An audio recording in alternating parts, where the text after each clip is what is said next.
जनकपुर गांव में बिरजू और भारती नाम के पति पत्नी रहते थे। वो लोग बहुत गरीब थे। वो दूसरों के खेतों में मजदूरी करके किसी तरह से अपना गुजारा किया करते थे। पाखी उनकी इकलौती संतान थी। बिरजू और भारती अपनी बेटी पाखी से बहुत प्यार करते थे और पाखी को हमेशा खुश रखने की कोशिश में लगे रहते थे। एक बार की बात है, गांव में बहुत बड़ा मेला लगा हुआ था। पाखी अपनी सहेलियों के साथ खेल ही रही थी कि तभी किंजल हाथ में एक सुंदर सा लहंगा लेकर वहाँ पर आई और बोली, ये देखो मेरा नया लहंगा। ये लहंगा मेरे बाबा ने शहर से मेरे लिए खरीदा है। ये बहुत ही महंगा और सुंदर लहंगा है। मैं तो इस बार इसी को पहनकर मेला देखने जाऊंगी। अरे वाह किंजल, तुम्हारा लहंगा तो बहुत ही अच्छा है। अब तो मैं भी अपने बाबा से बोलकर एक नया लहंगा खरीद कर लाऊंगी। लहंगा, वो भी तेरे बाबा? तेरे बाबा तेरे लिए लहंगा कभी नहीं लाएंगे। वो क्यों भला, क्यों नहीं लाएंगे? मेरे बाबा मेरी हर विश पूरी करते हैं। करते होंगे, पर वो तुम्हें लहंगा कभी नहीं दिला सकते क्योंकि तुम लोग बहुत गरीब हो। तुम्हारे पिताजी हमारे खेतों में काम करके तुम सबका पेट भरते हैं। तुम लोगों के लिए बस यही काफी है। हमारे पास तो बहुत पैसे हैं, हम जो चाहे वो खरीद सकते हैं। तुम्हारे पास तो खाने के लिए भी पैसे नहीं होते। तुम सिर्फ मेरा लहंगा देख सकती हो, ले नहीं सकती। अरे देखना, मैं लहंगा जरूर लूंगी। तुम बस देखती रहो, मेरे बाबा जरूर मुझे लहंगा दिलवाएंगे। ये सुनकर किंजल और पाखी की सारी सहेलियां हंसने लगती हैं और पाखी गुस्से में अपने घर आ जाती है। पाखी को गुस्से में देखकर उसकी माँ ने उससे पूछा, क्या हो गया मेरी गुड़िया को?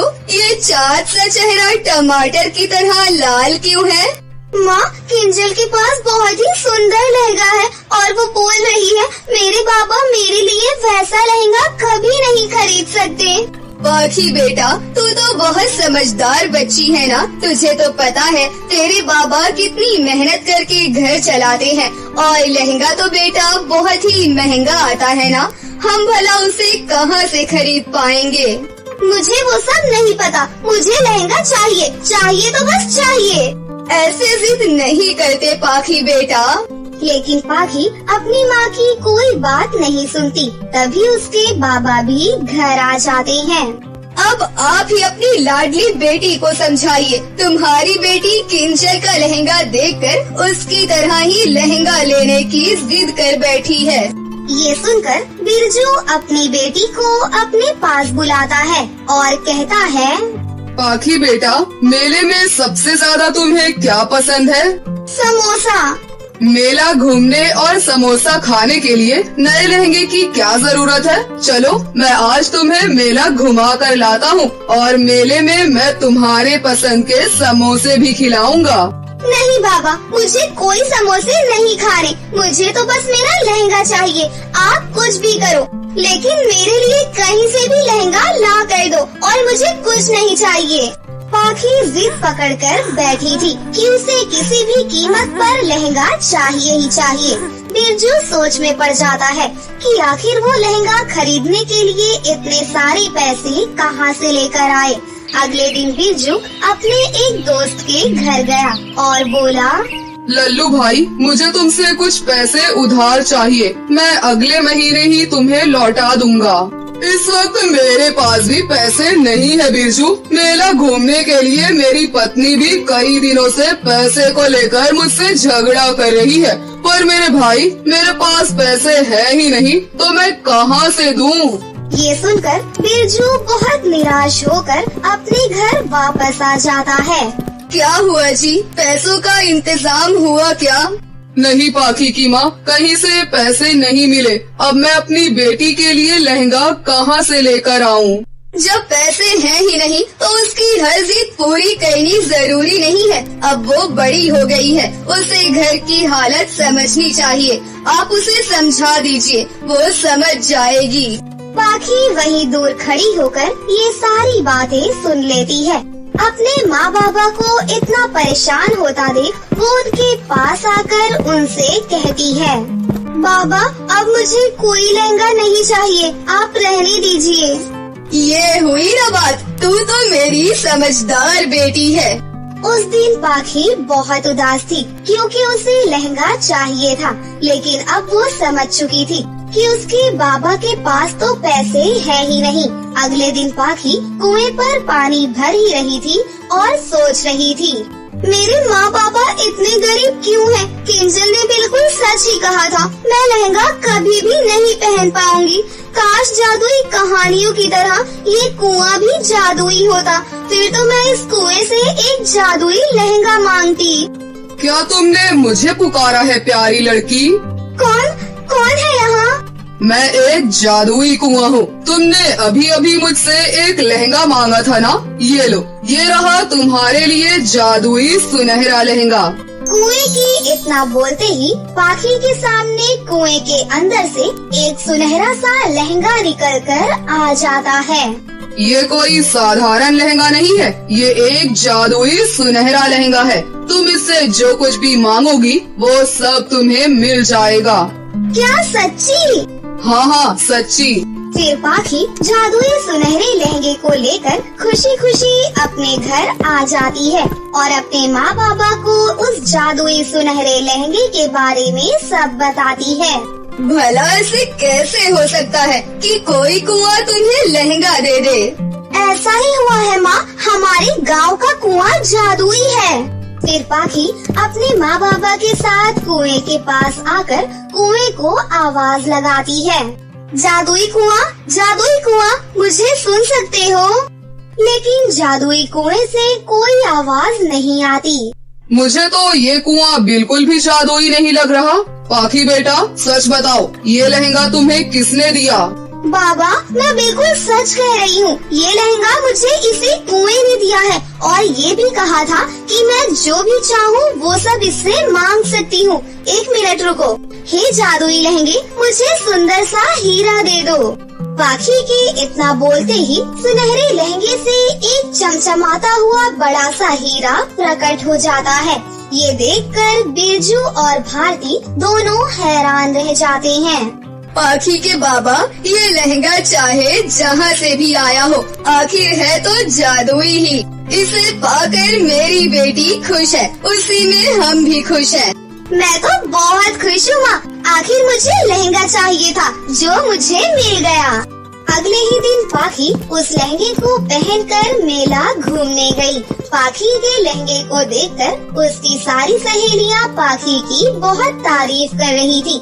वहीं घमंडी किंजल पाखी के लहंगे को देखकर जल रही थी और उधर पाखी हर रोज कुएं के जादुई लहंगे से अलग अलग लहंगे मांगती थी और हर रोज उन्हें पहनकर आती थी। ये देखकर किंजल बहुत परेशान हो जाती है।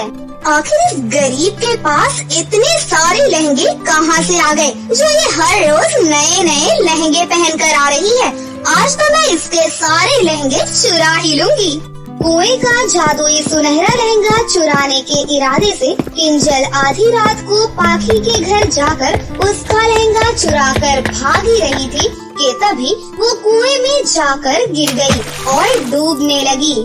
बचाओ बचाओ, कोई मुझे बचाओ, प्लीज कोई बचा लो, वरना मैं इस कुएं में डूब जाऊंगी। बचाओ बचाओ।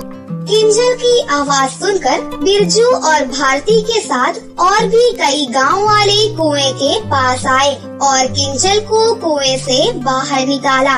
अरे किंजल बेटा, तुम कुएं में कैसे गिर गई और इतनी रात को तुम यहाँ क्यों आई थी? फिर किंजल ने डरते हुए कहा, आंटी मुझे माफ कर दो, मैं यहाँ पाखी का सुनहरा लहंगा चुराने आई थी। जैसे ही मैं उस लहंगे को लेकर भाग रही थी तभी अचानक से मैं कुएं में गिर गई। मुझे नहीं पता कि मैं यहाँ कैसे आई, मुझे माफ कर दो आंटी। भारती और बिरजू अब समझ गए कि वाकई वो कुआं जादुई है और पाखी का वो लहंगा उसी कुएं ने दिया है। फिर किंजल भी अपने घर चली गई। उसे भी समझ आ गया था कि वो लहंगा कोई साधारण लहंगा नहीं बल्कि कोई जादुई लहंगा है। उस दिन के बाद से किंचल ने पाखी के उस लहंगे पर कभी नजर तक नहीं डाली और पाखी अपने जादुई सुनहरे लहंगे के साथ हंसी खुशी से रहने लगी। एक बार की बात है जब जादूपुर नामक गांव में इंसानों के साथ साथ परियां भी रहा करती थी। परियों का आम लोगों में रहना मामूली बात थी, लेकिन साथ में रहने वाले लोगों को परियों की जादुई शक्तियों का कोई अनुमान नहीं था और न ही उन्हें कोई लालच था। परियां जब भी लोगों की मदद करती थी तो उन पर कभी एहसान नहीं जताती थी। उसी गांव में शालिनी का एक परिवार रहता था। शालिनी की एक बेटी थी खुशी और शालिनी अपने पति अर्जुन के साथ रहती थी।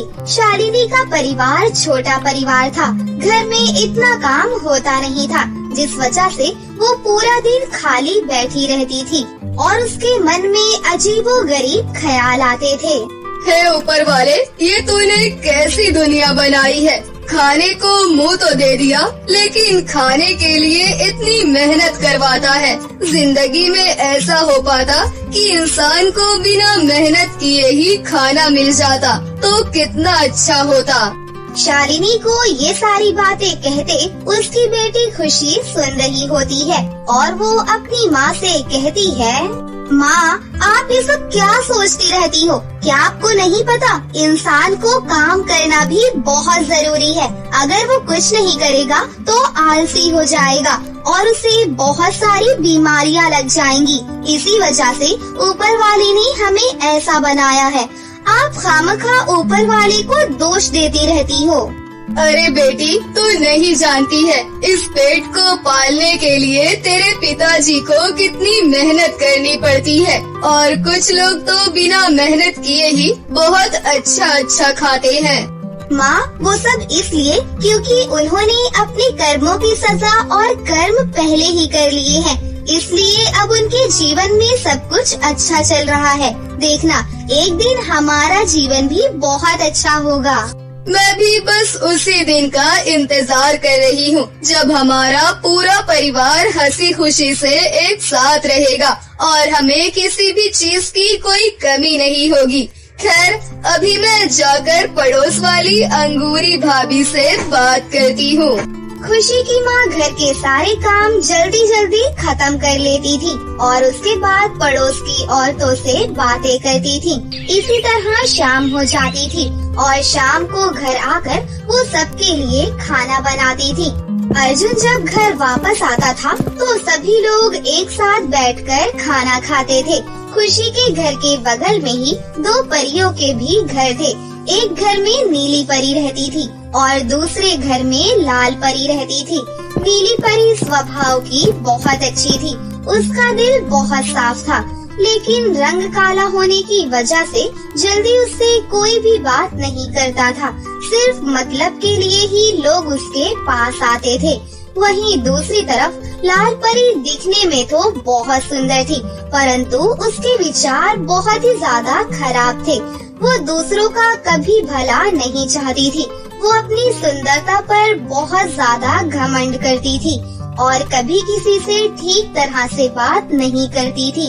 लेकिन फिर भी जब भी लोगों को किसी मदद की जरूरत होती थी तो वो लाल परी के पास ही जाते थे। इसी तरह समय बीत रहा होता है और लोग नीली परी की इज्जत कम करते हैं और लाल परी को बहुत ज्यादा इज्जत देते हैं, जिस वजह से लाल परी का घमंड बढ़ता जा रहा था और नीली परी उदास रहने लगी थी। इस गांव के लोग कितने नेक दिल और भले इंसान हैं, लेकिन ये लाल परी उनकी बिल्कुल भी इज्जत नहीं करती और उनका फायदा उठाती है। अब मैं इन लोगों को कैसे समझाऊं? मैं उनके लिए कितना भी कर लूं, लेकिन ये लोग मुझे कभी अहमियत नहीं देते। पर मैं उनका कभी बुरा नहीं करूंगी। मुझे ऊपर वाले ने जो कुछ भी दिया है वो सब मुझे बहुत पसंद है। लोग मेरी इतनी इज्जत करते हैं, मेरा इतना सम्मान करते हैं, मुझे इतना खूबसूरत बनाया है। सभी लोग मेरी कितनी तारीफ करते हैं। आखिर मैं हूँ ही इतनी खूबसूरत। मैं लोगों से अपने लिए एक बहुत ही खूबसूरत सा महल बनवाऊंगी जिसमें मैं बहुत ही आराम से रहूंगी। लाल परी अपने मन में मीठे मीठे खाली पकवान बना रही होती है, क्योंकि लाल और नीली परी दोनों बहनें थीं, लेकिन दोनों का रंग अलग होने की वजह से वो दोनों अलग अलग रहती थीं। दोनों बहनों का जन्मदिन पास आ रहा था और गांव वाले ये अच्छे से जानते थे। माँ, आपको पता है जो हमारे पड़ोस में नीली परी और लाल परी रहती हैं, उनका जन्मदिन आ रहा है। क्या आपने सोचा है आप उन्हें क्या देंगी? हाँ बेटा, मुझे पता है, इसलिए देख मैंने ये 2000 रुपए का गाउन खरीदा है जो मैं लाल परी को दूंगी, और ये 200 रुपए का गाउन खरीदा है जो कि मैं नीली परी को दूंगी। पर माँ, इतना बड़ा भेदभाव किस लिए? आखिर दोनों परियां गांव में लोगों की मदद करती हैं, फिर आप ऐसा उनके साथ क्यों कर रही हैं? ये तो बहुत गलत बात है। अरे बेटा, तू कुछ नहीं जानती है, ये जो नीली परी है ना, ये बहुत गरीब है, ये हमें कुछ नहीं दे पाएगी। और ये जो लाल परी है ना, ये बहुत अमीर है, ये हमें एक ही दिन में माला माल कर सकती है, इसलिए मैं इसे ये महंगे वाला गाउन देना चाहती हूँ। नहीं माँ, आपको ऐसा बिल्कुल नहीं करना चाहिए। गांव वाले तो सभी लोग पागल हो गए हैं। सभी गांव वाले दोनों परियों के जन्मदिन की तैयारी कर लेते हैं। गांव के सभी लोग मिलकर लाल परी के लिए एक सुंदर सा महल बनवाकर खड़ा कर देते हैं और नीली परी के लिए एक छोटा सा घर बनवाते हैं। अगले ही दिन दोनों परियों का जन्मदिन था। जब दोनों सुबह में उठती हैं, तो नीली परी देखती है कि उसके लिए गांव वालों ने बहुत मेहनत करके एक सुंदर सा छोटा सा घर बनाकर तैयार किया है। ये देखकर नीली परी बहुत ज्यादा खुश हो जाती है। वहीं दूसरी तरफ लाल परी अपने लिए इतना बड़ा महल देखकर भी जरा भी खुश नहीं होती है और वो महल के अंदर जाकर अपनी जादुई शक्तियों से सजावट करती है और अपने जन्मदिन पर बड़े बड़े ऊंचे ऊंचे ओहदे के लोगों को बुलाती है और गांव के लोगों को नहीं बुलाती। पार्टी खत्म हो जाती है और लाल परी वापस अपने कमरे में जाकर सो जाती है। वहीं दूसरी तरफ नीली परी अपने हाथों से स्वादिष्ट भोजन बनाकर गांव में सभी लोगों के लिए दावत करती है। वो दावत खाकर सभी लोग बहुत ज्यादा खुश हो जाते हैं। देखा भाई तुम लोगों ने, जिसके लिए हमने कड़ी मेहनत करी, पैसा खर्च करके इतना सुंदर महल बनवाया, उसने तो हमें अपने जन्मदिन पर बुलाया भी नहीं। और इस नीली परी के लिए हमने कुछ भी नहीं किया, बस एक मामूली सा छोटा सा घर बनाया है, लेकिन उसमें भी इस परी ने हमारे लिए इतनी मेहनत की और स्वादिष्ट भोजन बनाया और हमें खिलाया। हाँ भाई साहब, आप बिल्कुल ठीक कह रहे हैं। हम तो बेवजह ही इसकी शक्ल सूरत पर मरे जा रहे थे। हमने कभी भी नीली परी को सम्मान नहीं दिया और न ही उसकी इज्जत की, लेकिन फिर भी उसने हमारे लिए इतना कुछ किया और जिसके लिए हम इतना कर रहे थे उसने हमारे लिए आज तक कुछ नहीं किया। देखा जाए तो असली महल की हकदार तो हमारी नीली परी ही है। देखा आज आपने, अब आपको समझ में आ गया होगा। हमें लोगों को कभी भी उसकी सूरत से परखना नहीं चाहिए, हमें उसका दिल देखना चाहिए। ये गांव वाले भी कितने खुश हैं, वो सब सिर्फ नीली परी की वजह से। कभी भी लाल परी ने हम लोगों के लिए कुछ नहीं किया, उसने सिर्फ और सिर्फ हम लोगों का फायदा उठाया है। सभी गांव वाले आपस में बातें करते हैं और ये फैसला करते हैं कि अब नीली परी को अपने द्वारा बनाया गया महल दे देंगे और लाल परी को छोटे से घर में रहना होगा। इसके बाद सभी लोग महल में जाते हैं और लाल परी को महल से बाहर निकालने लगते हैं। सुनो लाल परी, तुम्हें इस महल को खाली करना होगा। हम ये महल नीली परी को देना चाहते हैं। नीली परी हमेशा हमारी मदद करती है और उसने आज तक हमेशा हमारी रक्षा की है। तुमने सिर्फ अपनी सुंदरता पर ही ध्यान दिया है और हमेशा हमसे अपना काम करवाया है, लेकिन अब ऐसा नहीं होगा। लगता है तुम सभी गांव वाले पागल हो गए हो। तुम उस नीली परी का मुकाबला मुझसे करवाना चाहते हो, वो मेरे आगे कुछ भी नहीं है। देखो जो कुछ भी हो, हम कुछ नहीं जानते हैं। तुम्हें अभी के अभी हमारा दिया हुआ ये महल खाली करना होगा। अच्छा, तो तुम मुझसे लड़ाई करना चाहती हो? तुम जानती हो ना, मैं तुम्हें अपनी जादुई शक्तियों से अभी के अभी खत्म कर सकती हूँ। तुम्हारी भलाई इसी में है कि तुम सभी लोग अपने अपने घर वापस लौट जाओ। नहीं, हम यहाँ से वापस नहीं जाएंगे। गांव वालों की बातें सुनने के बाद लाल परी को बहुत ज्यादा गुस्सा आ जाता है और वो अपनी छड़ी से लोगों के ऊपर वार करती है। पर तभी नीली परी लोगों को लाल परी के वार से बचा लेती है और लाल परी को मजा चखाने के लिए उसे बिजली के झटके देती है। लाल परी बिजली के झटके खाकर रोने लगती है।